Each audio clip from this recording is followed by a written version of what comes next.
Tubong Negros po ako at nais ko ring ibahagi yung naging karanasan ko noon. Bali lumuwas po ako ng Maynila para may makasama yung ate ko sa bahay. Kasalukuyan po kasi niyang ipinagbubuntis noon yung panganay nilang anak. Pareho silang pumapasok noon ni kuya pero dahil sa malaki na ang tiyan ni ate, kung kaya minabuti niyang manatili na lang muna sa bahay. At dahil sa gabi na umuwi si kuya, kaya pinapunta nila ako sa kanila. Nung mga unang gabi ko doon sa bahay nila, ay normal naman po ang lahat. Wala naman akong napapansing kakaiba. Bali ang ginagawa ko lang talaga ay samahan si ate at tulungan na rin siya sa mga gawaing bahay. Isang araw ay naisipan ni ate na magpunta kami sa bayan para bilhan ako ng karagdagang damit na pangbahay at saka tsinelas. Nang naroon na kami at kasalukuyang pumipili, ay napansin ko ang isang babae na lumapit sa amin at tumabi ito kay ate. Wala naman itong sinabi, basta naandun lang siya at pinagmamasdan kami. Naisip ko naman na marahil ay hinihintay lang niya kami na matapos, nang upang sa ganon ay siya naman ang bibili. Pero hindi ko mapigilang mapatingin sa babae dahil nakaramdam ako ng pagkailang. Kaya napapasulyap ako sa kanya at napansin ko na titig siya sa tiyan ng ate ko, na halos hindi talaga siya kumukurap. At ang lalo ko pang ikinagulat ay bigla niyang inilabas ang kanyang dila na para bang takam na takam siya. Kaya naman hinawakan ko si ate sa kanyang braso at mas lalo ko pa siyang dinikitan para takpan ko siya mula doon sa babae. Nang paalis na kami ay nakita kong nakatingin pa rin ito kay ate. Tapos nang tumingin ito sa akin ay nakita ko ang galit sa kanyang mukha. Kaya kinabahan akong bigla. Nang nakauwi na kami at papasok na sa bahay, ay bigla akong napalingon sa aming likuran. Dahil parang mayroong naroon. Pero nang lingunin ko yun, ay wala naman ako nakita. At napatingala ako nang marinig ko ang huni ng isang ibon na nasa puno. At medyo nagtaka ako dahil sa ilang araw ko na doon kanila ate, ay wala naman ako nakikitang ibon na ganon na dumadapo doon malapit sa bahay. Kinagabihan, habang naghuhugas ako ng mga pinagkainan namin, ay nakarinig ako ng mga pagkaluskos. Parang mayroong nagpapabalik-balik doon sa may gilid ng bahay. Kasalukuyan na noong nasa kwarto sila ate at ako na lang mag-isa ang naroon. Sa kaunting liwanag na nagmumula sa loob ng bahay, ay sinilip ko kung ano yung lumilika ng pagkaluskos na iyon. Pero wala naman akong makita. Kaya tinapos ko na yung aking ginagawa. Ngunit hindi muna ako nagtuloy sa aking kwarto. Nanatili lang muna ako sa sala at binuksan ko yung telebisyon. Habang nanonood ako, ay bigla naman nagkahulan yung mga aso. Kung kaya napatingin akong bigla sa may bintana. Tumayo ako at naisip kong isara na iyon. Uso kasi nung mga panahong iyon doon kanila ate, yung mga magnanakaw na namamasok talaga ng bahay. Kaya iyon kaagad ang naisip ko, na baka may gumagala na namang magnanakaw, kung kaya nagkahulan yung mga aso. Matapos kong maisara yung bintana, ay bumalik na ako sa panonood. Pero kakaupo ko pa lamang, ay bigla na lang may kumalabog naman dun sa may dingding ng bahay. Kaya nagulat ako. Pati nga sila ate at kuya noon ay napalabas ng kanilang kwarto. At tinanong ako kung ano daw iyon. May kinuha si kuya sa itaas ng kanilang tukador at lumabas ito ng bahay. Sumunod naman kami ni ate sa kanya. Sa tulong ng flashlight mula sa kanyang cellphone ay nakita namin ang isang patay na pusa. Sariwa pa ang dugo nito at parang binalian ito ng leeg. Natakot kaming bigla, lalong-lalo na si ate. Kaya sinabihan niya si kuya na pumasok na kami ng bahay. Itinapo naman ni kuya yung pusa sa malayo. Binili na nila ako na isara kong mabuti yung pinto bago ako matulog. At bumalik na sila sa kanilang silid. Isinara ko na rin kaagad mabuti yung pinto. At hindi ko na ipinagpatuloy pa yung aking panunood. Pumasok na rin ako sa aking kwarto. Nang sumunod na araw, nang nagwawalis ako sa may bakuran, ay napansin ko na naroon na naman yung ibon. At para ako nitong pinagmamasdan.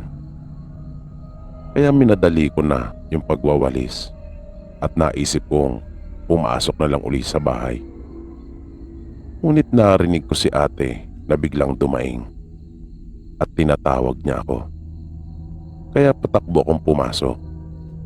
Naabutan ko siyang halos nakahiga na doon sa may spa at napapangiwi sa sakit. Hindi ko naman alam kung ano ang aking gagawin kaya akin siyang tinanong. Inutusan niya ako na kunin yung pamahid doon sa kanilang kwarto. Mabilis naman akong kumilos at sinunod yung kanyang utos. Pero matapos niyang makapagpahid ay hindi pa rin nawawala yung sakit na kanyang nararamdaman. Natakot akong bigla dahil nag-alala talaga ako para kay ate. Pinagpapawisan na rin kasi siya noon ng todo at namumutla na. Tumayo ako at lumabas ng bahay. At nang makita ko na naroon pa rin yung ibon sa sanga ng puno, ay dumampot ako ng bato at akin iyong binato.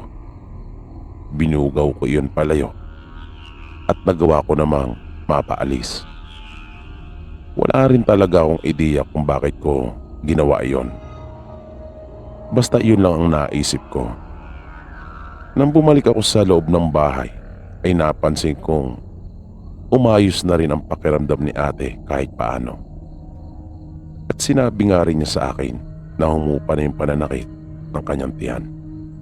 Dahil doon, ay lumakas yung hinala ko na may kinalaman yung ibon sa pananakit ng tiyan ni ate.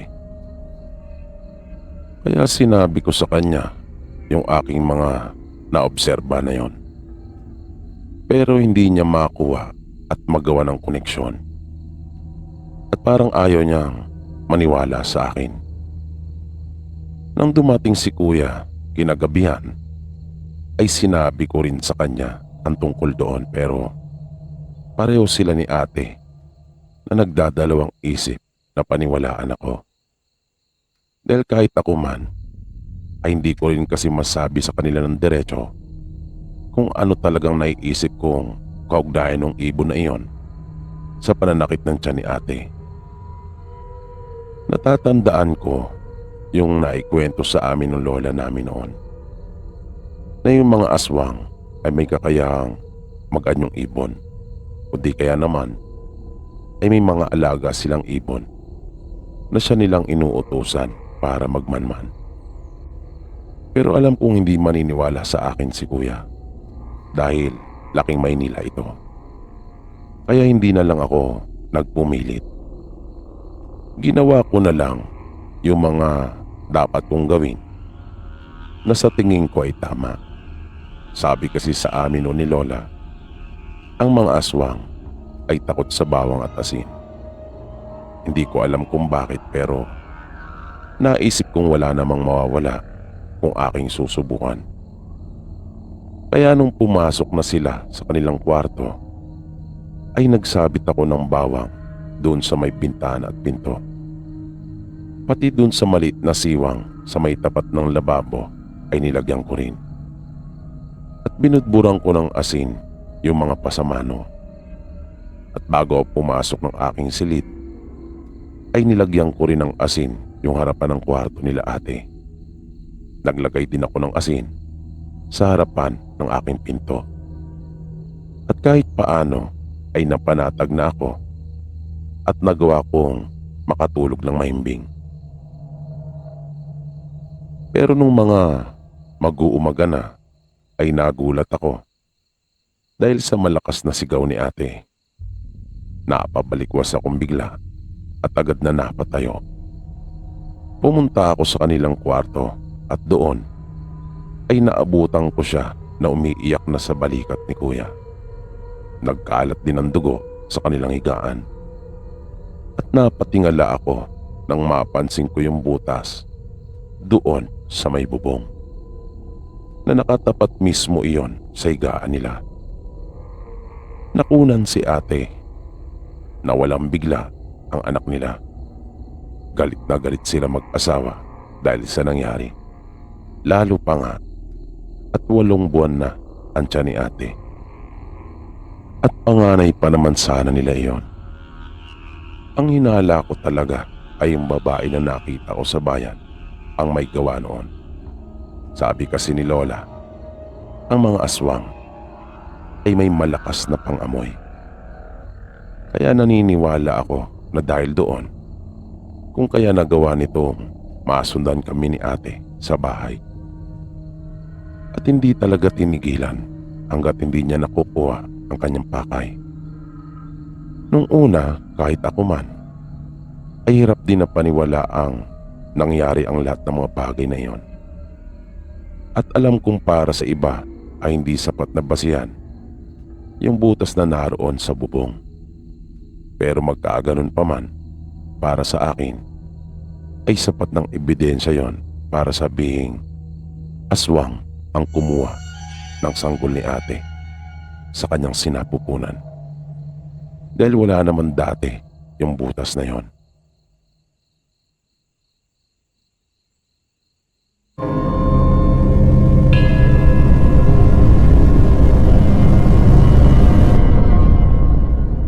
Ang kwentong ibabahagi ko sa inyo ay nangyari halos mag-iisang taon na rin ang nakalipas.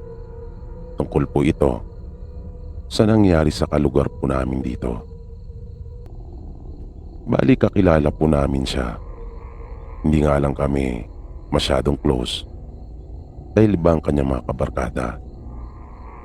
Namatay po si Annalyn at nung nakipaglamay kami ay nagkwento yung kanyang kuya.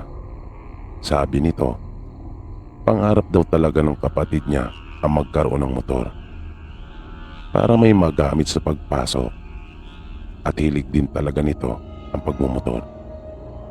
Kaya nag-ipon yung kuya niya para mabilan siya kahit na segunda mano lang. Pero dahil sa nangyari ay nagsisisi na ito kung bakit pa niya binilan ang kanyang kapatid na dahil doon kung kaya ito namatay. Kung wala daw kasi sana ang motor na iyon ay siguradong mananatili lang ito sa kanilang bahay at hindi magagawa makagala kapag gabi. Nangyari kasi ang trahedyang iyon ng isang gabi ay maisipan ni Annalyn na magmotor at isinama nito ang isa nilang kapatid na mas bata sa kanya. Ang kapatid nilang ito ay may kapansanan sa pag-iisip. Hirap din itong magsalita.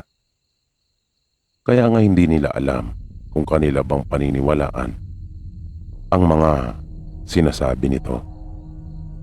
Dahil ayon sa kanilang kapatid, nang kasalukuyan na silang bumabiyahe, ay nakiusap siya sa kanyang ate Annalyn Naihinto muna nito yung motor dahil siya ay iihi na ginawa naman kaagad ni Annalyn.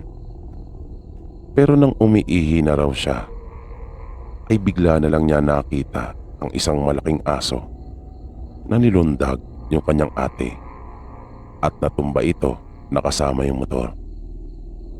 Nagmadali naman ang kanilang kapatid na sakloloan si Annalyn. Kumuha siya ng pamalo at tinakbo ang kanyang ate. Mahaba yung kalsada na yon at bihira kasi ang dumaraan at talaga namang may kadiliman doon. Kung kaya nga iniiwasan iyon ng marami na taga sa amin. Kwento pa ng kanilang kapatid, nagulat daw siya nang makita niyang hindi na aso ang nakaibabaw sa kanyang ate, kundi isang lalaki. Isang maitim na lalaki na kinakagat sa liig ang kanyang ate. Kaya sa takot niya ay hindi niya naituloy na hampasin yon. Bigla siyang napahinto. At nang bigla itong lumingon sa kanya, ay dito na siya nagtatakbong palayo dahil binalot na siya ng takot. Hindi naman daw siya hinabol nito. Sa halip, nakita niya itong itinuong muli ang atensyon sa ate niya at pinagpatuloy ang ginagawa. Hanggang sa may nakita siyang kotse na paparating kaya lakas loob niya itong hinarang. At kahit nahihirapang magsalita at nauutal, ay humingi ng tulong. Nang makita naman ang ayos niya ng mga sakay ng kotse, ay napansin kaagad nila na mayroong kinakatakutan yung bata at kailangan nito ng tulong. Kaya sa pamamagitan ng mga pagkumpas nito, ay kanila siyang sinundan. At nakita nga nila yung wala ng buhay na katawan ni Annalyn. Nagtamo ito ng malaking sugat sa kanyang leeg na siya niyang ikinasawi. Ayon sa mga taong unang nakakita ng bangkay, hinala nila ay hold up ang nangyari. Pero wala namang nawala sa mga gamit ni Annalyn. Kahit yung motor ay naandun rin. Sabi naman ng nag-imbestiga, maaaring pinagtangka ang gasain ang biktima ngunit dahil lumaban kung kaya pinatay. Pero ang kanilang kapatid, aswang umano ang pumatay sa kanyang ate at wala nang iba pang motibo. Pero dahil nga sa may kapansanan ito kung kaya hindi nila ito basta-basta mapaniwalaan.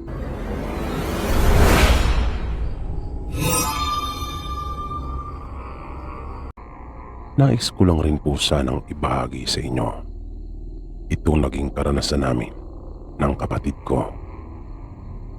Isang nakakatakot na karanasang hindi ko po talaga makakalimutan na magpasa hanggang ngayon ay bumabagabag pa rin sa akin. Nangyari po ito noong ako po ay 17 anyos pa lamang, habang yung kapatid ko naman ay 14 anyos nung mga panahon ngayon. Nakiusap sa amin noon si nanay na kung maaari ay dumuon na muna kaming magkapatid sa bahay ng kanyang mga magulang dahil nagkakalabuan sila ni tatay. Madalas kasi sila noong nag-aaway dahil may iba umanong babae ang tatay namin at nais na ni nanay na makipaghiwalay. Ayaw pumayag ni nanay na mapunta kami sa pangangalaga ni tatay dahil baka apihin lang kami at kawawain ng kanyang bagong kinakasama. Kaya nagdesisyon siya na papuntahin na lang muna kami sa lolo at lola namin, habang siya naman ay kasalukuyang inaasikaso ang kanyang mga papeles pabalik ng ibang bansa. Iyon ang unang pagkakataon na makikita namin ang mga magulang ni nanay. At dahil gahul na siya sa oras sa paglalakad ng kanyang mga dokumento, kung kaya hindi na niya kami naihatid pa. Ako na lang ang inasahan ni nanay Tutal naman daw ay malaki na ako. At kaya ko naman na. Sabi ni nanay, nakausap na niya yung kanyang mga magulang. At magdadala na lang daw ang mga ito ng placard doon sa terminal ng bus kung saan kami bababa para madali namin silang makilala. Kahit mabigat sa loob ko na magkakahiwa-hiwalay na kami, ay wala din naman akong magagawa. Naisip kong mabuti na rin yung ganon para sa kapakanan naming lahat, lalong-lalo na para kay Bunso. Kaya nang sumapit ngayong araw ng pag-alis namin, ay inihatid lang kami ni nanay sa terminal ng bus. Bumiyahe kaming dalawa ng kapatid ko papunta doon kanila lolo at lola. Yun din yung unang pagkakataon na makakarating kami sa malayong lugar. Habang bumabiyahe ay kinakausap ko si Bunso at aking ipinapaliwanag sa kanya kung bakit kailangan naming tumira kanila lola, at naunawaan naman niya. Tanggap na raw niya yung nangyari sa pamilya namin. At napansin kong palagi siya nakatingin sa labas ng bus. Kaya alam kong mabigat para sa kapatid ko yung mga nangyari. Sinasabi niya lang yon para wag akong mag-alala. Awang-awa talaga ako sa kanya. Pareho naming mahal ang aming mga magulang. Kaya mahirap para sa amin yung ginawa ni tatay. Ipinagpalit niya kami at iniwanan. At para makalimot sandali sa problema ay ipinikit ko na lang muna ang aking mga mata. Yun lang ang tanging solusyon na alam ko noong mga panahon ngayon. Yun ang pinakaparaan ko para makatakas sandali sa mga problema. Ilang beses huminto yung sinasakyan naming bus. Sa bawat paghinto nito ay nagigising ako. Sumisilip ako sa labas at pagkaminsan ay nagtatanong sa konduktor kung malayo pa ba yung bababaan namin. Pinagmamasdan ko rin yung kapatid ko at napapansin kong nag-i-enjoy naman ito sa mga magagandang tanawin na kanyang nakikita. Ilang beses pa akong nakaidlip, nananakit na yung katawan ko sa mahabang pagkakaupo. Hindi ko akalaing ganun pala kalayo yung aming pupuntahan.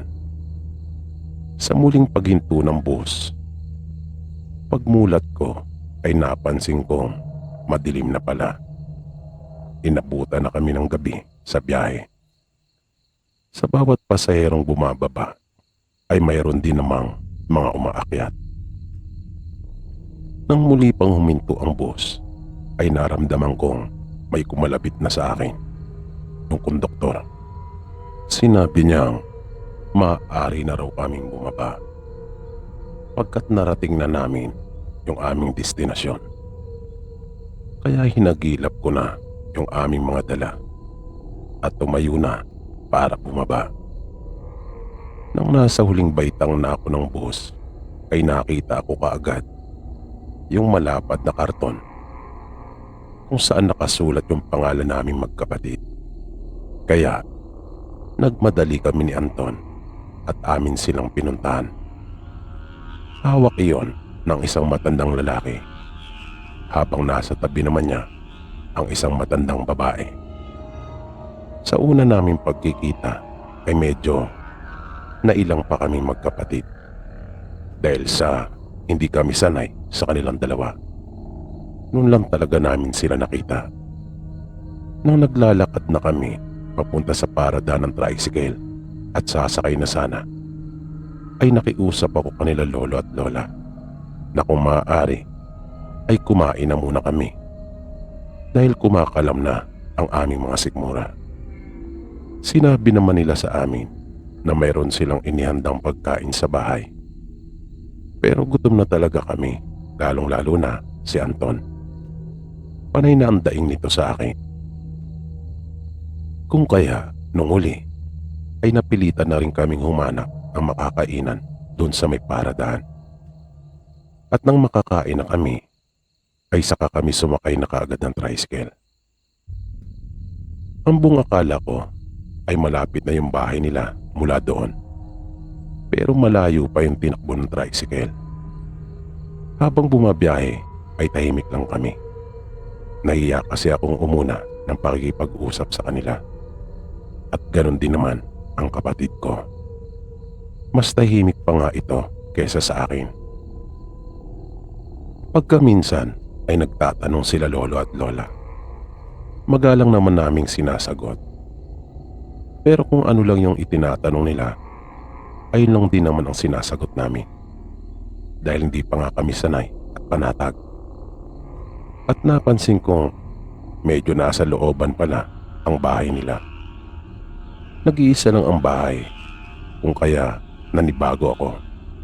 Sanay kasi ako sa Maynila na nagkalat ang mga tao sa lansangan at magkakatabi lang ang mga bahay. Samantalang doon ay napakatahimik. Walang mga tao at wala rin kaming katabi. Mga hayop lang at kulisap ang tanging mong maririnig. Pero mayroon namang kuryente, kung kaya mayroon silang telebisyon na maaari naming mapanood ang magkapatid para may mapaglibangan naman kami kung sakaling kami ay mainip. Malawak yung lupa na kinatitirikan ng bahay nila lolo at lola. Malapad yung bakanting lupa sa harapan na nababakura ng kahoy. Sa magkabilang gilid naman at sa gawing likuran ay natatamnan ng maraming puno ng iba't ibang uri ng prutas. Marami ring mga halaman at bulaklak. At mayroon dong isang maliit na bahay na nakahiwalay na sa tingin ko ay isa iyong imbakan o bodega. Nang nasa loob na kami ng bahay ay napansin kaagad naming magkapatid yung malansang amoy. Nakakasuka iyon at talaga namang ang sakit sa ilong. Sinamahan nila kami sa itaas doon sa kwarto na aming tutulugan. Niyaya din nila kaming bumaba sa sala pagkatapos daw naming maiayos na yung aming mga dala. Pero tumanggi na muna kami dahil na rin sa tindi ng pagod na aming nararamdaman sa mahaba naming naging pagbiyahe. Sinabi naming matutulog na kami. Nagkatinginan silang dalawa at natigilan. Pero pumayag din sila at sinabing sige at magpahinga na raw kami. Bukas na lang daw kaming magkwentuhan at isinara ko na yung pinto. Pero bago iyon ay may napansin ako na nakapagdulot talaga sa akin ng matinding pagtataka. Dahil natatandaan kong puting-puti na pareho ang mga buhok nila nung sunduin nila kami sa terminal ng bus. Pero bakit wala na akong nakitang puti at itim ng lahat ang mga buhok nila pareho? At hindi lang pala ako ang nakapansin noon. Matapos naming maisara yung pinto ay nag-usap kami ni Anton at napansin din niya pala ang mabilis na pagbabago ngayon. Pati na rin yung kanilang postura. Bakit parang tuwid na silang nakatatayo? Di katulad nung una namin silang nakita na bagya ng nakabaluktot ang mga katawan na tumutugma naman sa paglalarawan sa kanila ni nanay. At tila nabawasan din yung mga guhit at kulubot nila sa mukha at noo na naisip namin magkapatid na hindi talaga pangkaraniwan. Kaya medyo kinabahan na kami.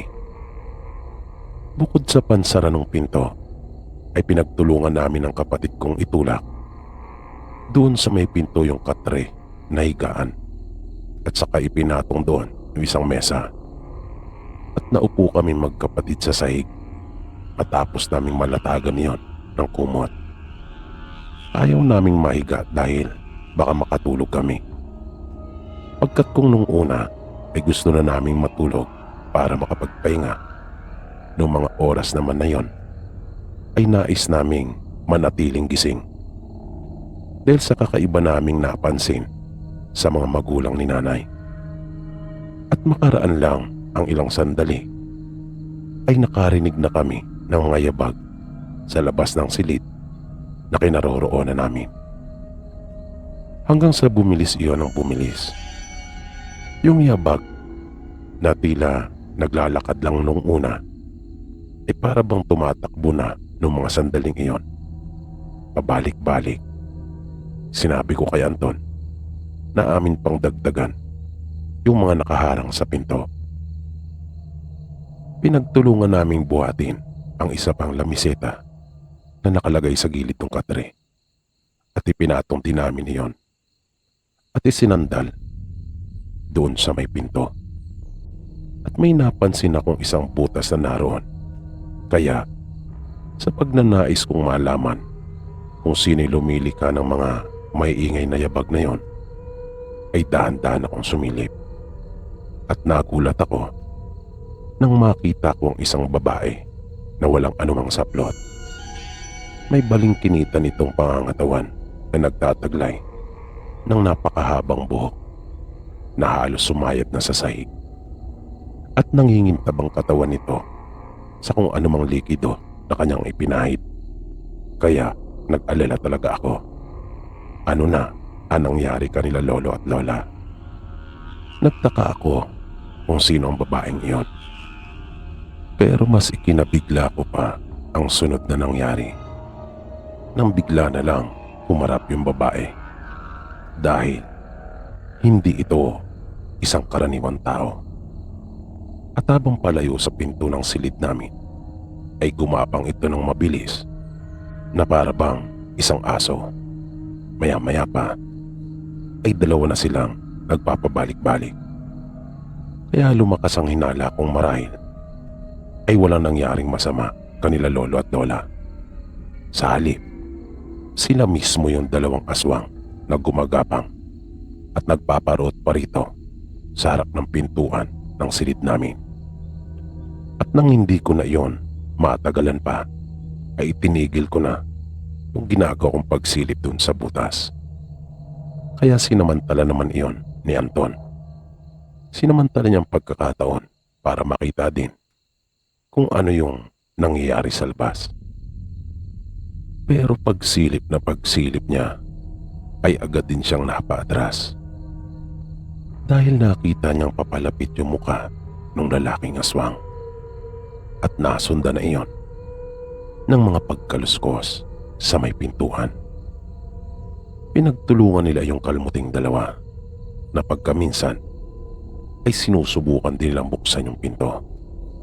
Parang mamamatay na ako dahil sa sobrang takot. Panay ang panalangin ko na sana ay umalis na ang mga ito. Di ko rin maiwasan na hindi sisihin si nanay kung bakit niya kami pinapunta sa kanyang mga magulang. Gayong alam naman yata niyang aswang ang mga ito. Pero sinabi ni Anton na hindi yun magagawa sa amin ni nanay dahil mahal na mahal kami nito. Maya-maya ay may napansin ako sa katapat na dingding malapit sa bintana sa harapan. Nakita kong medyo bulok na at may maliit ng butas doon. Kaya binalutan ko ng damit yung kamay naming magkapatid at pinagtulungan naming baklasin iyon. Winasak namin hanggang sa makalikha kami ng butas na magkakasya kaming pareho. Pero bago kami tuluyang dumaan doon, ay inayos ko yung aming inigaan. Gamit ang mga unan at iba pang kumot na naroon, ay hinulma ko iyon at pinalabas na naroon kami magkapatid na nakatalukbong lamang ng kumot. Nang nakalabas na kaming dalawa, ay hinila ko yung ibang gamit na naroon para matakpan yung butas na aming dinaanan. Naging maingat kami magkapatid dahil may yero kaming matatapakan. Kaya siniguro namin na sa may bandang kahoy kami tumatapak. Nang nakababa na kami, ay bigla naman naming narinig yung dalawang aswang na binuksan yung bintana sa kwarto. Nagawa na pala nilang makapasok sa silid. Kaya Napilitan kaming pumasok sa bodega na naroon. Nang nasa loob na kami, ay doon ko palang binuksan yung flashlight ng aking cellphone at nagulat kami ni Anton dahil may dalawang bangkay doon na halos pareho na lang kalahati ang kanilang katawan. Dahil doon, nang wala nang nakasilip sa may bintana, ay kaagad na rin kaming lumabas ni Anton at nagmamadaling lumabas sa may bakod. Sinundan namin yung daan palabas. Kahit pagod na kami, ay hindi talaga kami tumigil. Hanggang sa marating na namin yung kalsada. Tumawid kaming magkapatid at nagpunta doon sa malit na tindahan. Humingi kami ng tulong. Sa wakas, ay mayroon na ring signal. Nagpalod ako at tumawag kay nanay. Nang magkausap na kami, ay kaagad kong ikinuwento sa kanya kung ano ang nangyari. Alalang-alala naman siya sa amin. At kahit gabi na, ay nagpa siya itong puntahan kami. Maya-maya, ay dumating na yung kapitan at mga tanod na tinawag nung hiningan namin ng tulong na may-ari ng tindahan.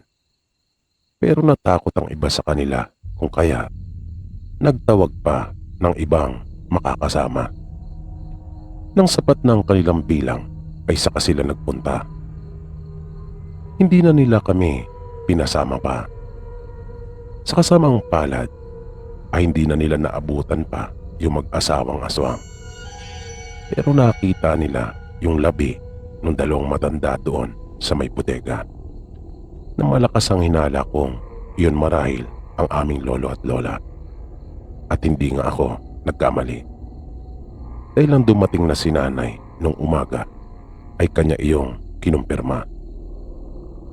Nawala palang kamalay-malay si nanay na ang kausap niya sa kanyang cellphone nung ipinakikisuyo niya kaming magkapatid ay hindi pala ang kanyang mga magulang. Text at tawag pa lang kasi ang uso ng mga panahon ngayon. Hindi katulad ngayon na maaari mo nang makita ang iyong kinakausap. Iyak nang iyak si nanay. Napakalungkot talaga nung nangyari. Nagdalawang isip si nanay na patirahin pa kami doon dahil hindi yun ligtas. Kung kaya, kanya na lang ibinenta yung lupa at bahay. Hindi na rin siya muna ng ibang bansa para magtrabaho.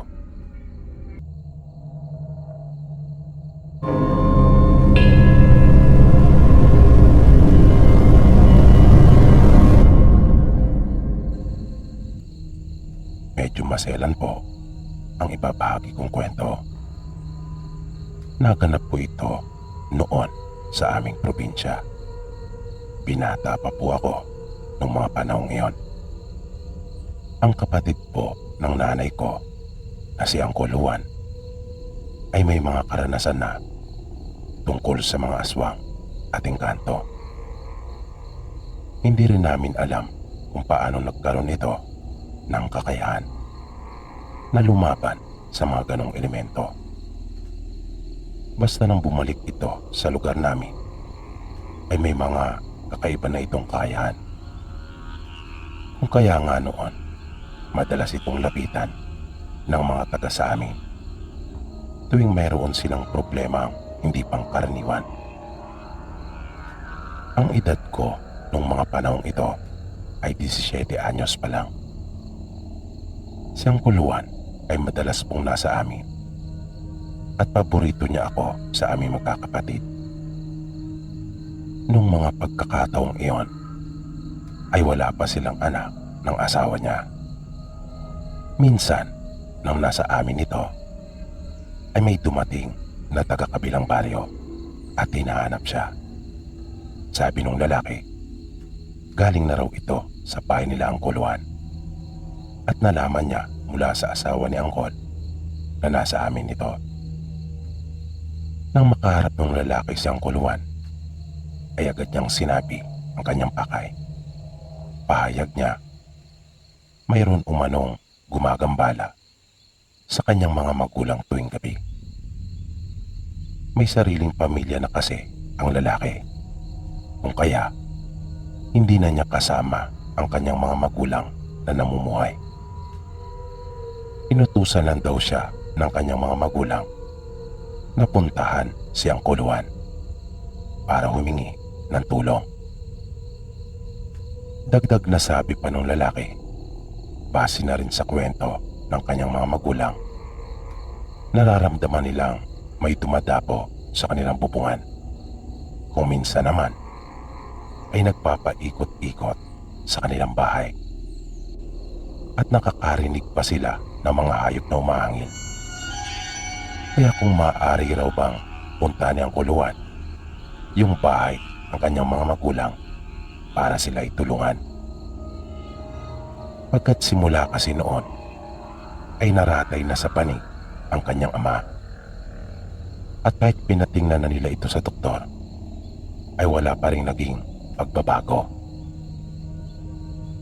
Pumayag naman si Uncle Juan at sinabing kanyang pupuntahan ang bahay ng mga magulang ng lalaki. At itinuro ng lalaki kung saan matatagpuan yung bahay ng kanyang mga magulang. Pagkaalis ng lalaki, ay tinanong ako ni Uncle Juan kung gusto ko raw bang sumama. Bigla naman akong natigilan at napaisip. Dahil gusto ko talagang makakita ng mga kakaibang nilalang tulad ng mga aswang at mga engkanto.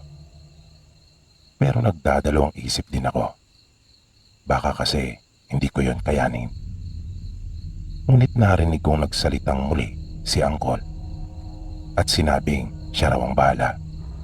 Kung kaya, pumayag ako at sinabi kong ako ay sasama. Kinahaponan ng araw din na iyon, matapos ang aking mga gawain ay naghanda na ako. Pumunta ako doon sa tagpuan namin ni Uncle Juan. Nauna akong dumating doon. Pero mga ilang minuto lang na ako ay naghintay. Pagkat dumating na rin siya at sinimulan na naming lumakad. May kalayuan yung bahay ng dalawang matanda. Nang dumating kami doon sa kanila ay medyo madilim na. Nakakaawa yung sitwasyon ng mag-asawa. Dalawa lang talaga sila doon na naninirahan sa kanilang bahay. At dahil may sakit ang lalaki, kung kaya, tanging matandang babae lang ang nag-aasikaso ng lahat. Pinaupo niya kami at hinainan ng nilagang kamote. Sabi pa niya na amin na lang pagpasensya niyon. Pagkat wala siyang ibang maihain sa amin ni Uncle. Na wala naman talaga sa amin niyon. Kaya sinabi namin wala siyang dapat na alalahanin. Matyaga kami naghintay ni Uncle Juan sa sinasabi nilang aswang na gumagambala sa kanila na siyang dahilan ng pagkakasakit ng kanyang asawa. Makalipas ang ilan pang mga oras, ay bigla na lang natigilan si Uncle Juan at kanya akong sinenyasan na huwag magsasalita. Pinakiramdaman niyong mabuti ni Uncle at pinakinggan. Maya-maya pa ay kumilos na ito.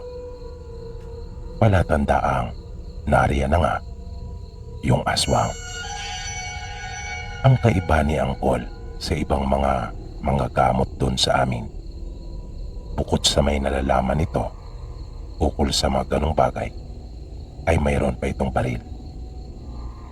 At kanya nang inilabas iyon mula sa kanyang tagiliran. Binitawan niyang sandali ang kanyang baril at nakita kong dumampot siya ng lupa at kanyang kiniskis ng dalawang palad. Pagkatapos noon ay yung kanya namang baril ang kanyang pinakain at sinubuan ng lupa habang may inuusal. Matapos iyon ay pumwesto na ito sa isang panig ng bahay at muling nakiramdam. Di nagtagal ay dahan-dahan pa itong gumapang papasok sa silid ng matandang lalaki. Ako naman ay nanatili lamang doon sa may maliit na hagdan at kita ko ang silong, pati na rin yung harapang bahagi ng bahay. Hanggang sa nakarinig ako ng tila pamanok na kumakahig doon sa kanilang bubungan, pagdatyari lamang ito sa bawid. Kung kaya, napatingin ako doon sa itaas at nakita kong nagsisimula na iyong magkaroon ng butas. Nang bigla na lang akong nagulat. Nang sunod-sunod na paputukan iyon ni Uncle Juan, maging yung dalawang matanda ay nagulat din. Na napasigaw pa nga yung matandang babae. At rinig na rinig talaga naming nasaktan niyon. Na bigla na lang tumalon mula sa bubungan. At nakita ko pa yung mga paa noon mula sa kinaroroonan ko. Mabilis namang kumilos si Uncle Juan at lumabas ng bahay. Kung kaya, sumunod naman ako. Nakita ko pa nga yung likod nung tumatakbong aswang. Ngunit may kalayuan na ito mula sa kinatatayuan ko. Hinabol pa iyon ni Uncle Juan at muling pinaputukan. Matapos iyon ay bumalik na siya at niyaya na akong pumasok sa loob ng bahay. Sabi ni Uncle Juan, may kalalagyan na umano yung aswang, pagkat maluba yung tama noon. Sinabihan rin niya yung dalawang matanda na wag nang mag-alala pa, pagkat di na sila muling gagambalain noon. Kanyang nilapitan yung matandang lalaki na nakaratay sa banig at tinabihan. Humingi siya ng isang basong tubig sa asawa nito at nang iabot na sa kanya ay kanya iyong inusalan at pagkatapos ay ipinainom doon sa matanda. Nagpahinga lang kaming sandali at di na rin kami nagtagal pa sa kanilang bahay. Nagpaalam na kami at dinaybay na namin ang daan pauwi sa bahay namin. Doon na muna natulog sa amin si Uncle Juan nung gabing iyon. Na nung naglalakad pa lang kami pauwi ay hindi ko mapigilan ang aking sarili na hindi mapalingon lagi sa aming likuran. Nag-alala kasi ako na baka mayroong sumusunod sa amin. Naisip ko kasing baka may iba pa yung kasama at kami ay tambangan para gantihan. Pero sa awa naman po ng Diyos ay narating namin ng payapa at ligtas ang aming pong tahanan. Makalipas ang ilang araw ay nakarating sa baryo namin ang ukol sa balita na namatay yung asawa nung lalaki nagpunta sa amin para hingin ang tulong ni Uncle Juan. Ayon sa usap-usapan ay nagkasakit ito ng malupa. Pero may mga nagsasabing nakita daw ito ng isa nilang kababaryo ng alanganing oras na nagmamadali at tila sugatan. Nung huli ay lumutang din ang usap-usapan na ito ay isang aswang. Na ito pala ay may lihim na galit sa kanyang mga biyanan. Dahil sa pagkakalob ng mga ito ng lupa sa isang anak upang may matiran. Pagkat napalayas ang pamilya nito sa kanilang tinitiran sa Maynila nang i-demolish ang kanilang mga tahanan. Kung kaya napilitang umuwi doon sa probinsya. Yung pagbibigay na yun ng lupa ay minasama naman ng kanilang manugang. Pagkat ang nais nito ay sa kanyang asawa mapuntang lahat ng mamanahing lupa.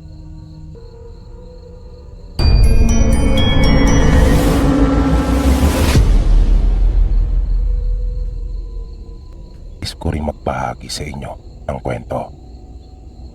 Ito po ay kwentong narinig ko mula sa aking ina noong kami po ay mga bata pa. Ayon sa nanay ko, doon sa kanilang probinsya ay mayroon silang kababaryo na nagngangalang Nita. Ito po ay isang magandang dalaga na punong-puno ng mga magagandang katangian na hinahanap ng isang lalaki sa isang babae. Ngunit si Nita po ay may kapansanan. Hindi po ito nakakapagsalita, pagkat maiksi umano ang dila nito. Kaya sa kabila ng taglay niyang ganda ay walang magkagusto sa kanya, pagkat siguradong uulanin ng kantsaw, kung kaya walang maglakas loob. Si Nita ay nag-iisang anak lamang at ulila na ito sa ama. Dalawa na lang silang namumuhay ng kanyang ina noong mga panahong iyon. Ang kapansin-pansin pa sa dalaga na kanyang ikinabukod tangi sa ibang kadalagkahan doon sa kanilang nayon ay yung kulay ng kanyang buhok na hindi pangkaraniwan. Tuwid na tuwid ito na kulay kayumanggi, na sa magkabilang gilid naman ay nagkukulay ginto. Kaya ang sino mang makakita sa kanya na hindi nakakakilala ay siguradong mabibighani talaga.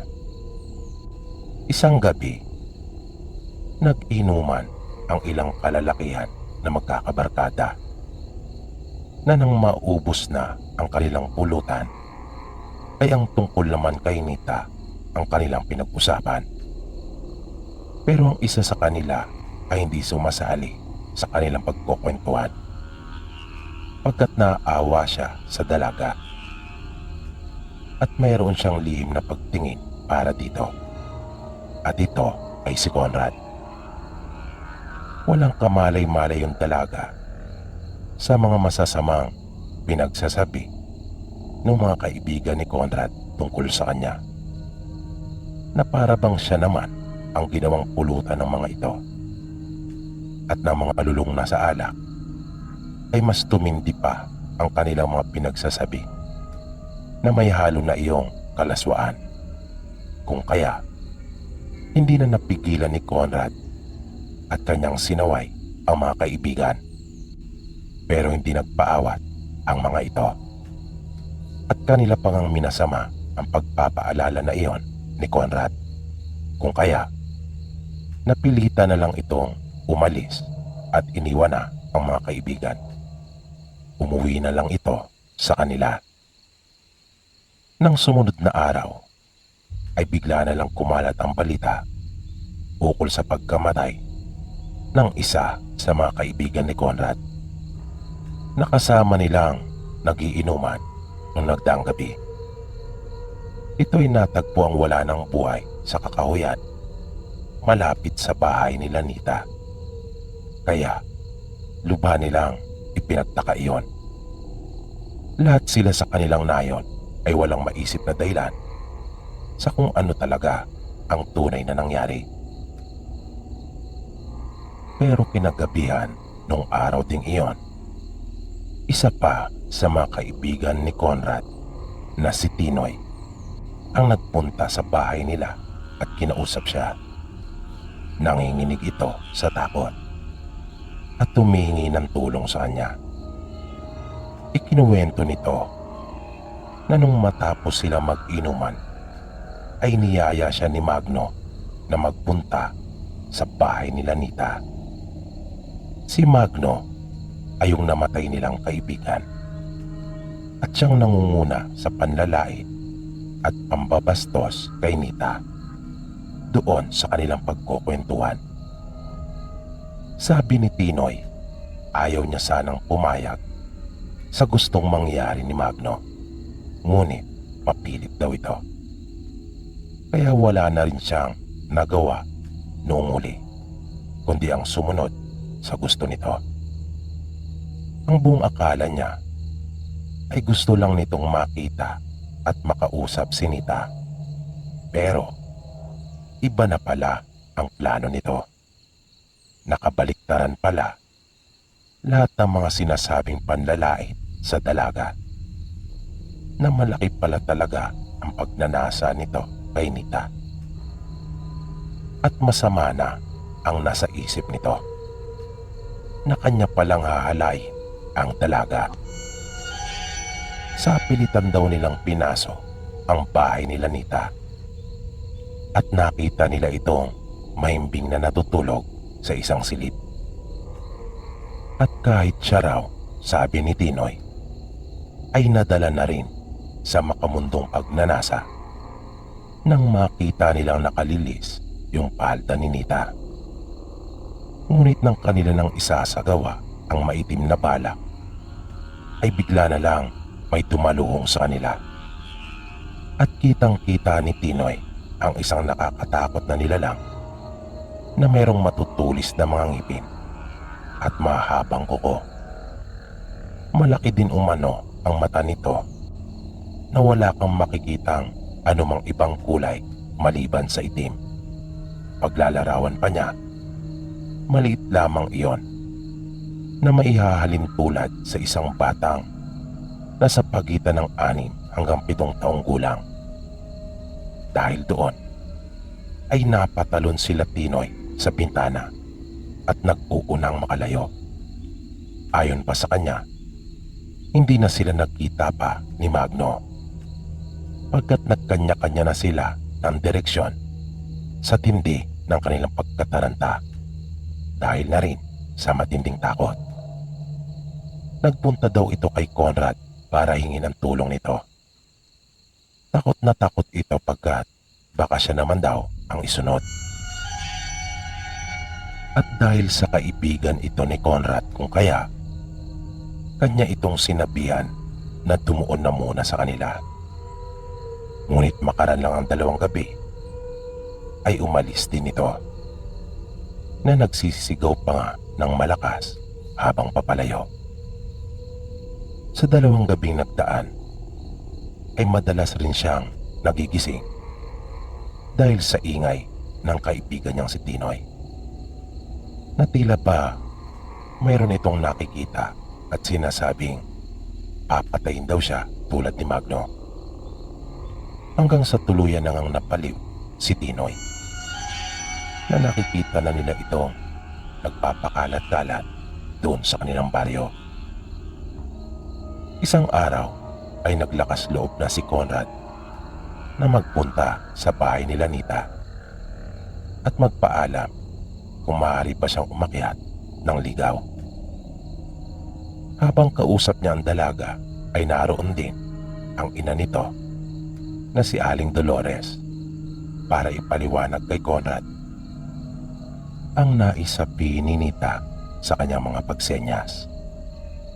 Nalaman ni Conrad na napapait na naman daw sa kanya si Nita at kung pwede nga lang daw ay gugustuhin rin naman niya si Conrad, kaya nga lang ay hindi na raw pwede pagkat may anak na ito at malalagay lang kapwa sa peligro ang buhay nila kung kanilang ipipilit ang gustong mangyari ni Conrad.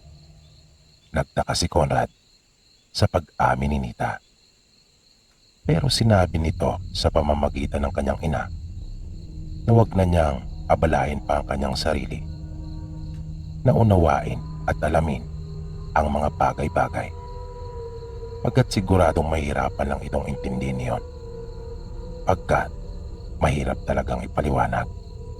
Bilang panguli ay pinayuhan siya ni Nita na kanya na lamang ipaling ang pagtingin sa iba at sigurado naman daw siyang makakahanap din si Conrad ng nababagay para sa kanya.